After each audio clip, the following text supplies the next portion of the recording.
reposo para santificarlo. 6 días trabajarás y harás toda tu obra, mas el séptimo día es reposo para Jehová tu Dios. No hagas en él obra alguna, tú, ni tu hijo, ni tu hija, ni tu siervo, ni tu criada, ni tu bestia, ni tu extranjero que está dentro de tus puertas, porque en 6 días hizo Jehová los cielos y la tierra, el mar y todas las cosas que en ellos hay, y reposó en el séptimo día. Por tanto Jehová bendijo el día de reposo y lo santificó. Amén. La tarea es aprendernos de memoria, ¿no? ¿Sí? Amén. En la Biblia siempre vamos a encontrar el común denominador de los problemas. Es que siempre vamos a encontrar como un polo opuesto. Siempre. Casi me atrevo a asegurar que en todas las enseñanzas, que pueden llegar a pasar de 1000 o miles, siempre vamos a encontrar como un tema que contradice al otro. Y entonces donde aparece la frase, el ser humano apresuradamente para decir, la Biblia se contradice. Si hay algo que es fácil de comprender por un lector, es el cuarto mandamiento, al leerlo. 6 días trabajarás y descanse uno. La pregunta para el mundo latino o para el mundo americano, por ser el continente más lejano del Medio Oriente, donde se originó esta enseñanza, es preguntar: ¿y cuál es el día séptimo? Porque desde hace miles de años ¿sí? se cambiaron los calendarios. El calendario gregoriano pues le da nombre a los días y le dan el número 7 a lo que aquí es conocido como el domingo. Pero la enseñanza del mandamiento es fácil, es elemental. Al leerlo naturalmente es elemental. No hagas en él obra alguna. ¿Quién? Tú, ni tu hijo, ni tu hija, ni tu siervo, ni tu criada, ni tu bestia. La bestia quiere decir, creo que está refiriéndose a los animales de carga, ¿no? Los que son utilizados para el servicio de las comunidades, y los animales que son utilizados en el beneficio de esos productos que extraen de ellos, como la vaca o demás. Ni tu extranjero que está dentro de tus puertas, tú quiere decir el inquilino. Ni el inquilino podía trabajar, ni el inquilino, ni el visitante podía trabajar. Si alguien estaba en la casa de un hebreo, la norma para ellos era hacerlo descansar a ese visitante.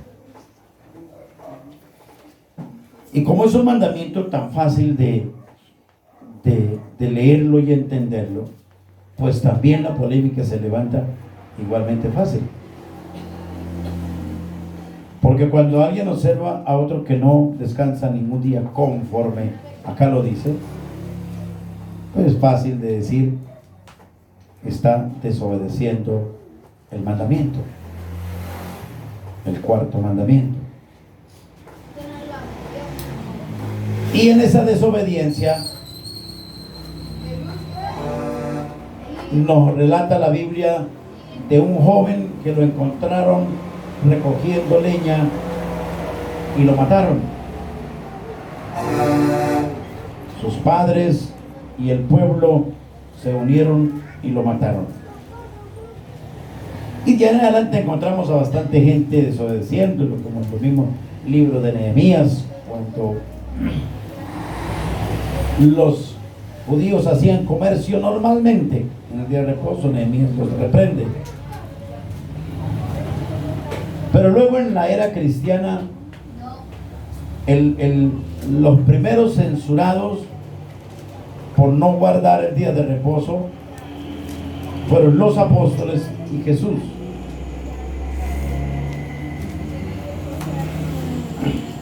Lo recordamos en Mateo capítulo 12. Mateo capítulo 12. Estamos empezando a mirar la polémica. Los discípulos recogen espigas en el día de reposo.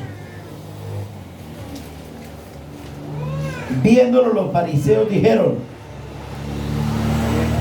he aquí tus discípulos hacen lo que no es lícito hacer en el día de reposo. Pero él les dijo: ¿no habéis leído lo que hizo David cuando él y los que con él estaban tuvieron hambre? ¿Cómo entró en la casa de Dios y comió los panes de la propiciación, que no les era lícito comer, ni a él ni a los que con él estaban, sino solamente a los sacerdotes?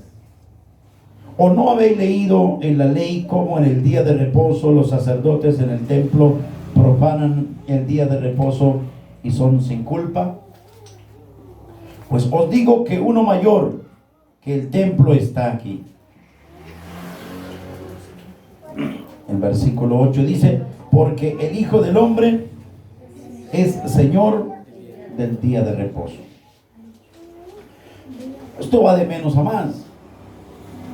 Encontramos a Jesús permitiendo que sus discípulos recogieran espigas en el día de reposo. Cuando se dio el día de reposo, estaba prohibido recoger maná, porque era día de reposo. ¿Cuánto más ahora? Espigas. Pero las palabras de Jesús dejan entrever como que si se hace algo por suma necesidad o por ser sin culpa, mencionan los dos casos. Pero aparece un tercer caso, que es el libro de el Evangelio de Jesús escrito por Juan, en el capítulo 5. El paralítico de Bethesda.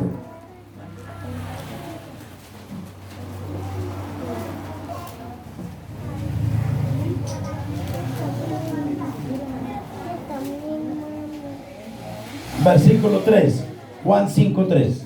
En estos yacía una multitud de enfermos, ciegos, cojos y paralíticos, que esperaban el movimiento del agua. Una cantidad de personas esperando el movimiento del agua. Verso 5. Había allí un hombre que hacía 38 años que estaba enfermo. Cuando Jesús lo vio acostado y supo que llevaba ya mucho tiempo así, le dijo: ¿quieres ser sano? Señor, le respondió el enfermo, no tengo quien me meta en el estanque cuando se agita el agua, y entre tanto que yo voy, otro desciende antes que yo. Jesús le dijo: levántate, toma tu lecho y anda. Jesús le dijo: levántate. Hasta ahí era una necesidad apremiante, que fue de las cosas que más se le tildó a Jesús de pecador, por hacer sanidades en el día de reposo. Pero la siguiente frase, al decirle: toma tu lecho y anda, fue la que más despertó el celo, en este caso, en los judíos. En el versículo 9 dice que el hombre tomó el lecho y anduvo, y era el día de reposo. Los judíos le dijeron a aquel que había sido sano: es día de reposo. ¿Están leyendo conmigo? ¿Sí? Bueno. Termina diciendo el verso 10. No sea lícito llevar su lecho. Según el cuarto mandamiento, este hombre que fue sano, ¿lo estaba violando o no? Para los judíos intérpretes de la ley, sí. Y para los evangélicos, cuando leen el cuarto mandamiento, pues también. Porque el cuarto mandamiento dice: no harás obra, tú, ni tu hijo, ni tu hija, ni tu extranjero, nadie. El judío estaba desobedeciendo el cuarto mandamiento y estaba haciendo un trabajo que ya no era necesario hacerlo, porque lo primordial era la sanidad. Ya, la sanidad. Lo otro hubiera podido dejarlo ahí y volver el día siguiente y llevarlo. Pero el pleito se inició ¿cuándo? Cuando él les contesta en el verso 11: el que me sanó, él mismo me dijo.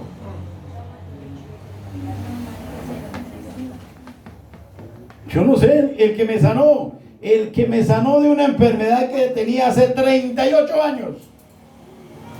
Él me dijo que cogiera el lecho y me lo llevara. Cogiera el lecho, eso no era una colchoneta de esas de hoy en día, de 10 centímetros de gruesa y livianita. Eso tenía que ser en su tiempo normal, una estera, un junco, ¿sí? De peso, un cuero posiblemente. Pero él se refugia en las palabras del que lo sanó. Pues el que me sanó me dijo. Entonces ellos le preguntan: bueno, ¿y quién te sanó? ¿Quién te dijo? El que había sido sano, ¿qué le dijo?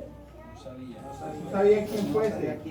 No sabía, o sea, se le perdió del mapa, tal vez lo vio, pero no le sabía el nombre, no se dio cuenta, no. Él dice que no lo sabía.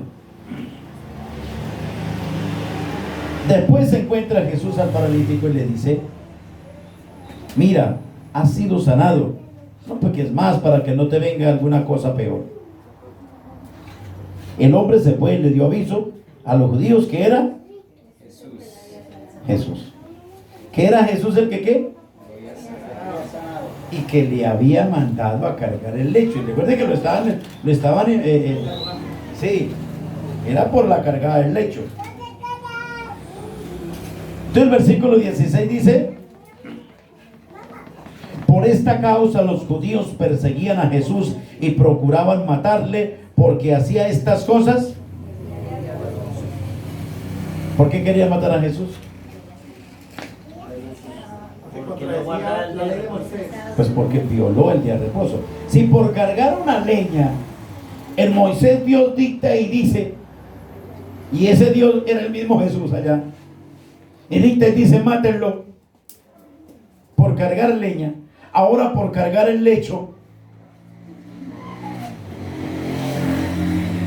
no es igual. Pero recordemos que el hombre no cargó el lecho porque a él se le vino en gana, sino porque es que el que lo sanó le dijo. O sea, el culpable viene a ser ¿quién? ¿Quién sería el culpable ahí? Por eso dijeron que a él lo sentenciaban. Por esta causa los judíos perseguían a Jesús y procuraban matarle, porque hacía estas cosas en el día de reposo. Y luego Jesús les sale con una respuesta todavía más general y terrible, porque como a él lo están censurando de trabajar en el día de reposo, luego les dice: mi padre hasta ahora trabaja y yo trabajo. Esto todavía fue más ofensivo, porque está diciendo ahora que no solamente él trabajaba en el día de reposo, sino que el Padre también. Esa frase para los judíos tuvo que haberlos dejado, o sea, en las nubes, sin entender nada, con más fastidio, pero sin entender nada. Mi padre hasta ahora trabajo, él trabaja, yo trabajo. Entonces luego dice el verso 18: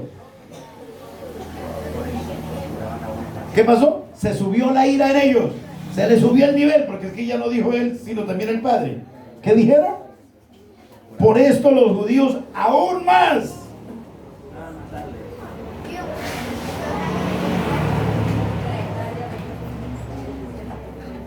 Porque aparte de eso decía que Dios era su propio Padre, y decía que el Padre también trabajaba en ese día.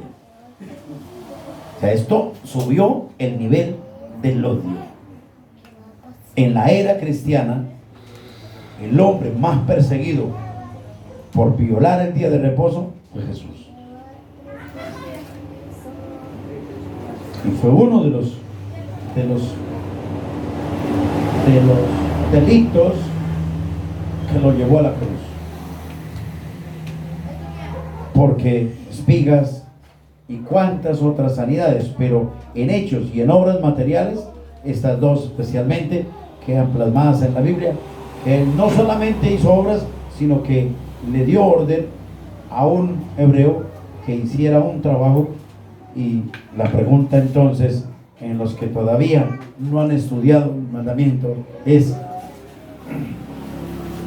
¿por qué si el dador de la ley, el que dictó el día de reposo, que fue el mismo Señor Jesús, solo que allá estaba en la nube y hablaba con Moisés, permite que maten al muchacho recogiendo leña, y ahora a este él mismo lo manda y no pasa nada?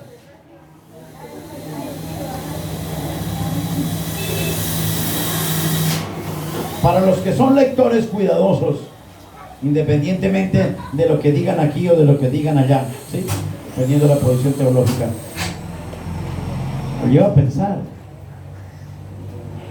a decir: bueno, ¿por qué Jesús hizo eso? O sea, esto es como una arbitrariedad, para unos sí, para otros no, todo en la cama o todo en el piso. ¿Por qué Jesús hizo eso? Si ve que la Biblia se contradice y el Señor se contradice, pudiera sacar esa conclusión así, de entrada. Pero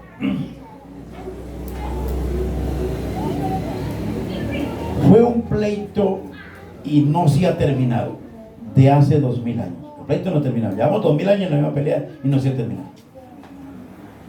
Porque hasta el día de hoy la misma rivalidad existe, porque en sí la gente, uno estudia acá, otro estudia allá, depende de lo que le enseñan, pero la persona no compara las dos enseñanzas para poder sacar una conclusión exacta. En el capítulo 15 de los Hechos, esto quiere decir unos 20 años luego de la resurrección de Jesús, después de la resurrección de Jesús, no estamos hablando de 1, 2, 3, 4 años, cualquier 20 años en adelante, porque Pablo dice 14 años, más 3, 17, subí a Jerusalén, según Gálatas capítulo 2 nos da el dato, que fueron casi unos 20 años después. Hubo un concilio, el único concilio de la iglesia primitiva en masa, reuniendo a todos los apóstoles, más los ancianos. Y entre apóstoles y ancianos, en el versículo 6 dice que se reunieron los apóstoles, y en el versículo 12, los apóstoles y los ancianos. El versículo 12 dice que había una multitud. No se le llama multitud a 12, no se le llama multitud a 20, no le llama multitud a 30. Cuando dice había una gran multitud, quiere decir que se reunió una gran masa de lo que era la iglesia primitiva. Recordemos que en la primera predicación de Pedro se bautizaron 3,000, luego 4,000, posiblemente a un número a esta altura, 8,000, 10,000 o 12,000 personas se reunieron en el concilio, en el único concilio que pudo tener la iglesia, porque después vino persecución y el pueblo fue dispersado en todos los lugares. ¿Qué se discutía en este concilio? Versículo 1 del capítulo 15. Algunos que venían de Judea enseñaban a los hermanos: si no os circuncidáis conforme al rito de Moisés, no podéis ser salvos. El pleito que había entre los judíos que creían en Jesús y los que venían adoptados a la ley Uno de los puntos que pesaba era la circuncisión. Versículo 2. Como Pablo y Bernabé tuviesen una discusión y contienda, no pequeño, con ellos. ¿sí? Me detengo un poquito porque de pronto alguno esté acá, pero el corazón esté en otro lado o la mente. ¿Sí? Eso suele pasar. Por eso los seres humanos poco aprenden, o poco aprendemos, porque nos cuesta trabajo concentrarnos y hacer análisis de lo que oímos. Tuvieron una discusión que No pequeña. Bernabé y Pablo discutían contra otros que eran judíos y decían: si no se circuncidan, No pueden ser salvos. no pueden ser salvos. Pero aparte de eso, se dispuso entonces que se reunieran en Jerusalén. Y en el versículo 5 muestra que el tema era más grande, el conflicto era más grande. Pero algunos de la secta de los fariseos que habían creído se levantaron diciendo: es necesario circuncidarlos y mandarles que guarden. Y la ley de Moisés incluía Cuarto mandamiento. el cuarto mandamiento. Para los israelitas era necesario seguir guardando la ley tal como estaba, incluyendo circuncisión. La circuncisión que nació 400, 500 años antes de la ley de Moisés, con el patriarca Abraham, y que había una norma. Como esto va pegado, el tema del sábado va pegado a la circuncisión, aprovechamos para leerla también, lo de la circuncisión. Génesis capítulo 17. ¿Qué pasaba con un hombre en Israel que no se circuncidara?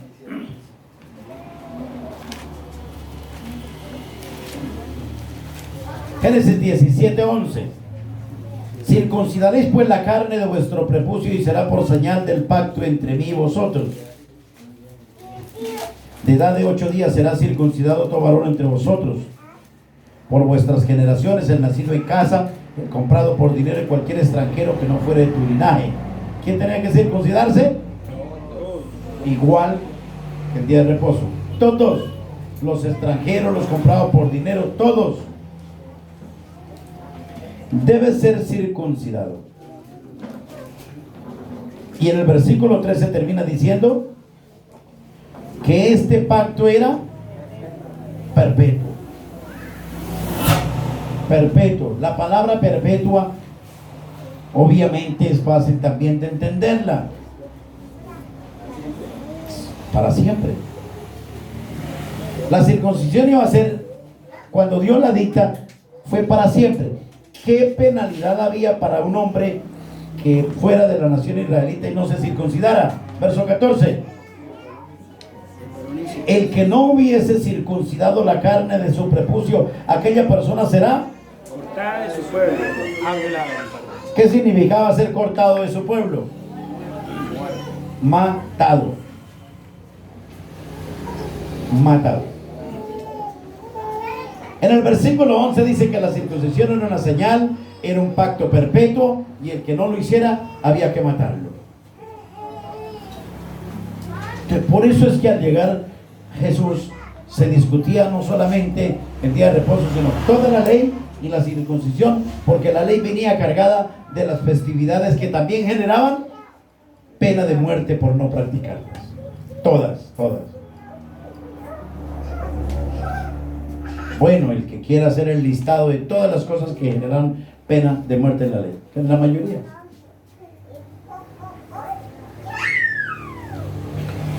Por eso era que allí discutían que para que una persona pudiera ser salva, aparte de creer en Jesús, de bautizarse en Jesús, tenía que circuncidarse y guardar toda la ley.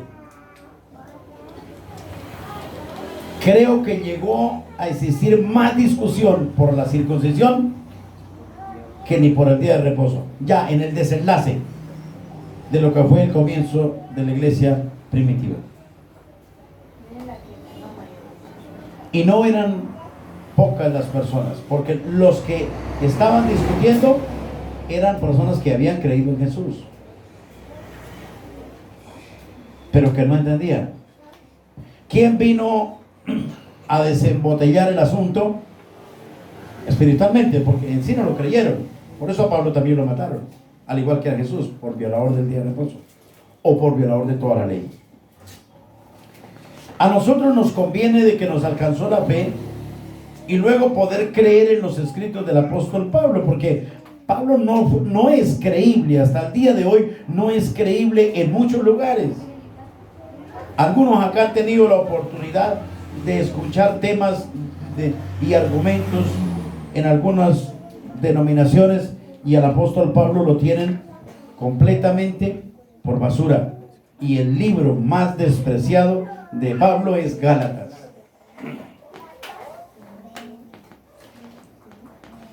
Para los que no creen que Pablo fue usado por el Señor, según lo que Dios le dijo a Ananías, pues ¿cuándo se van a entender? ¿Cuándo van a comprender o cuándo van a enterarse qué posición tenía el apóstol Pablo, que recibió por revelación todo el evangelio? El Señor se lo reveló, dijo él.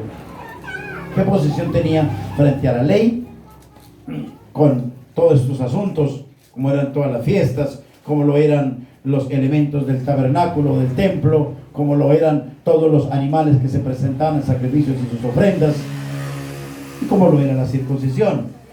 Pues el escritor que termina dándole a la iglesia cristiana del mundo gentil respuestas a esto fue el apóstol Pablo. Yo creo que eso es lo que hace que se levanten pensamientos negativos o de odio aún contra él. Por eso el apóstol Pablo escribe una carta a la iglesia de Colosa, y su gentilicio es Colosenses, y en esa carta dice